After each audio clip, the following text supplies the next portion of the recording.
आदरणीय मित्रों,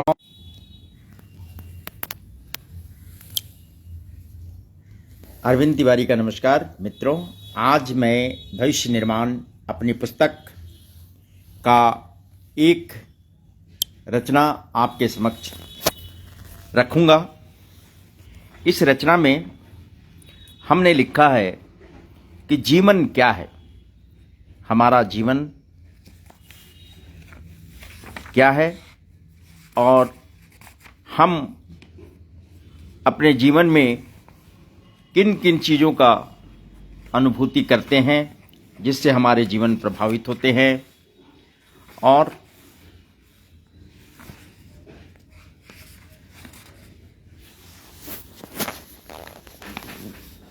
तो मित्रों, चलिए आज हम देखते हैं कि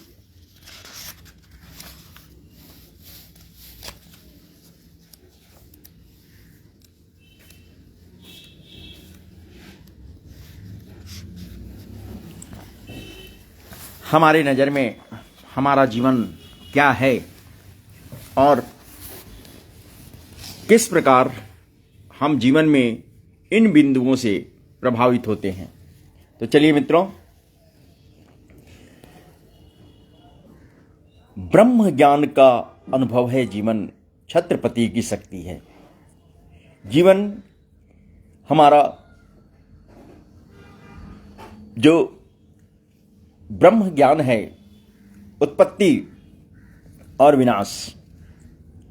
हमारा जन्म हमारी मर्जी से होता नहीं और हमारी मृत्यु भी हमारी मर्जी से नहीं होती, लेकिन इस बीच की जो अवधि है, जब से हम होश संभालते हैं और जब तक जिंदा रहते हैं, वो जो अवधि है वो हमारी मर्जी के मुताबिक हो तो हम समझते हैं कि हम अपना जीवन व्यतीत कर रहे हैं और अपना जीवन व्यतीत करने में अपना दिवेस्ट जो है हम दुनिया को देते हैं। तो मित्रों, चलिए आते हैं अपनी रचना पर। ब्रह्म ज्ञान का अनुभव है जीवन, छत्रपति की शक्ति है। व्यावसायिक का लाभ है जीवन, जीवन सेवक की भक्ति है। हमारा समाज 4 भागों में विभक्त है, या हम कहें कि ये धर्म के 4 हिस्से हैं: ज्ञान, योग, धारणा और सेवा। इन्हीं 4 स्तंभ पे हमारा जीवन टिका हुआ है। मित्रों, तो चलिए, 4 भाग में बटा है जीवन, हम सबको धरा पे जीना है।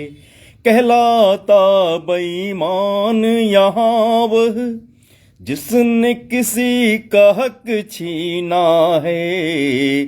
4 भाग में बटा है जीवन, हम सबको धरा पे जीना है। कहलाता बेईमान यहाँ वह जिसने किसे का हक छीना है। पहले लड़कपन पाते हैं हम, फिर वानप्रस्थ में जाना है।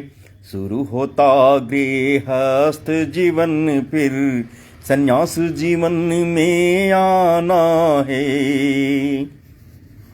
पहले लड़कपन पाते हैं हम, फिर वानप्रस्थ में जाना है। शुरू होता गृहस्थ जीवन, फिर संन्यास जीवन में आना है। सबके अपने कार्य अनोखे, सबको सम्मान दिलाना है। अगर अराजक शक्ति हुआ तो सही मार्ग दिखलाना है। सबके अपने कार्य अनोखे, सबको सम्मान दिलाना है। अगर अराजक शक्ति हुआ तो उस सही मार्ग पर लाना है। शक्ति सत्य का अनुसरण कर राजपाट संभालेगा, ब्रह्म ज्ञान का अनुभव लेकर नई तरकीब निकालेगा। शक्ति सत्य का अनुसरण कर राजपाट संभालेगा, ब्रह्म ज्ञान का अनुभव लेकर नई तरकीब निकालेगा। व्यावसायिक सही कार्य करेगा, उचित लाभ कमाएगा। व्यावसायिक सही कार्य करेगा, उचित लाभ कमाएगा। सत्य मार्ग पर खड़े हों सेवक, राष्ट्रभक्ति जब लाएगा। सभी सम्मान के रक्षक होंगे, सब कोई जीवन पाएगा। सब सम्मान के रक्षक होंगे, सब कोई जीवन पाएगा। परमात्मा का आशीर्वाद है, जीवन कोई जेल नहीं। शिव शक्ति का संगम है यह, माता पिता का मेल नहीं। समझ सके तो समझें इसको, जीवन कोई खेल नहीं। परमात्मा का आशीर्वाद है, जीवन कोई जेल नहीं। शिव शक्ति का संगम है यह, सिर्फ माता पिता का मेल नहीं। समझ सकें तो समझें इसको, जीवन कोई खेल नहीं। शुरू हुआ है जन्म से सबके, सांसों का आना जाना है। परमानंद को पाने वाले यह तुलसी का खजाना है। रामचरित मानस है जीवन, सूरदास का गाना है।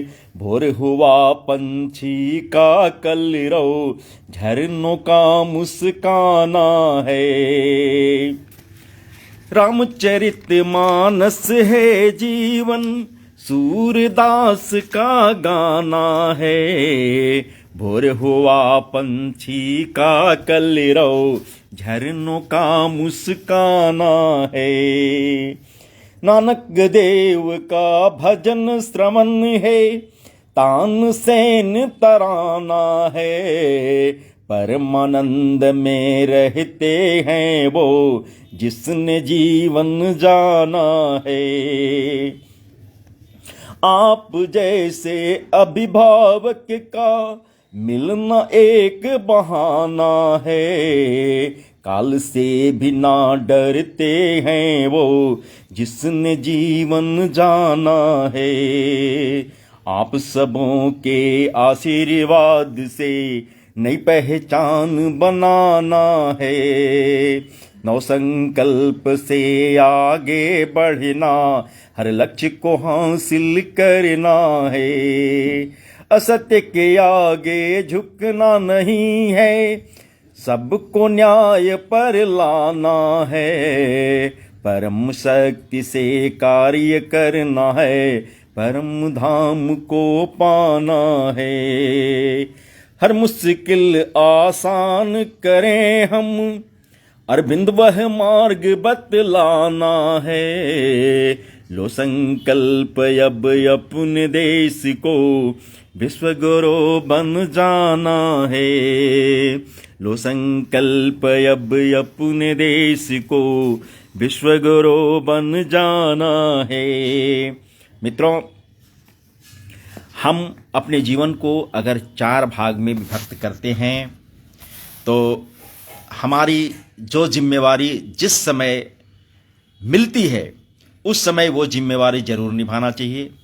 अभी जो बच्चे हैं, जो लड़कपन है, उनको खूब खेल कूद करना चाहिए, पढ़ाई लिखाई करना चाहिए और अपने जीवन के में लक्ष्य निर्धारित कर उस लक्ष्य की ओर निरंतर प्रयासरत रहना चाहिए, आगे बढ़ना चाहिए और अपने लक्ष्य को हासिल करने में कोई कसर नहीं छोड़ना चाहिए।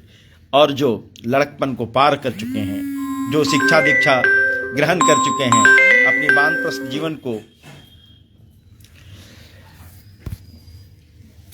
समाप्त कर चुके हैं, उनका गृहस्थ जीवन अगर आरंभ हो चुका है तो गृहस्थ जीवन में हमारी जिम्मेवारी है कि हमारे बच्चे जीवन को अनुभव करें, अनुभूति करें और जीवन के अनुभूति के लिए हमारी जिम्मेवारी है कि हम उनको थोड़ा थोड़ा वो सब चीज़ दिखाएं जिसमें जीवन दिखता है। थोड़ा बाग बगीचा में ले जाएं, थोड़ा झरना, नदी, तालाब, खेत, खलिहान, बागीचा उनको घुमाएं और वहाँ पर जीवन का जीवंत दर्शन भी हमारे माध्यम से करें और हम उनको बताएं कि जीवन क्या है। तो बच्चों में वो अंकुर फूटेगा, वो अंकुर पनपेगा जिससे जीवन से उन्हें प्रेम होगा। आज घर में, बाहर में अचानक उदासी छाई हुई है, घर में अचानक उदासी, संपन्नता होते हुए, अन्न धन दौलत किसी चीज़ की कोई कमी नहीं है, लेकिन घर में उदासी है, क्लेश है, आपस में द्वंद्व हो रहा है, आपस में झगड़े हो रहे हैं। इसका कारण क्या है?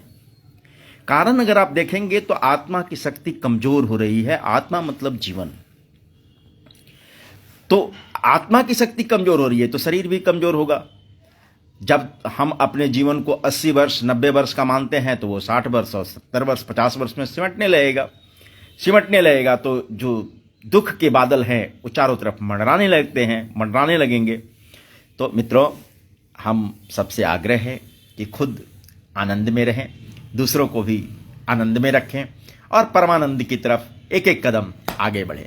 तो इन्हीं शब्दों के साथ विकास दुबे जी को धन्यवाद देते हुए, उन्होंने देखा, प्रतिक्रिया व्यक्त की, बहुत बहुत धन्यवाद विकास जी। और मैं चाहूँगा कि आपका जीवन सुखमय हो, नववर्ष मंगलमय हो। समस्त देशवासियों को मैं नववर्ष का मंगलमय और मंगलमय का शुभकामना देता हूँ और आग्रह करता हूँ कि आपके आने वाला जो नया वर्ष है वो नई नई खुशियाँ लेकर के आपके जीवन को सुखमय बनाए। तो मित्रों, इन्हीं शब्दों के साथ मैं अपनी वाणी को विराम देता हूँ। जय हिंद, जय भारत, जय हिंदी, नमस्कार।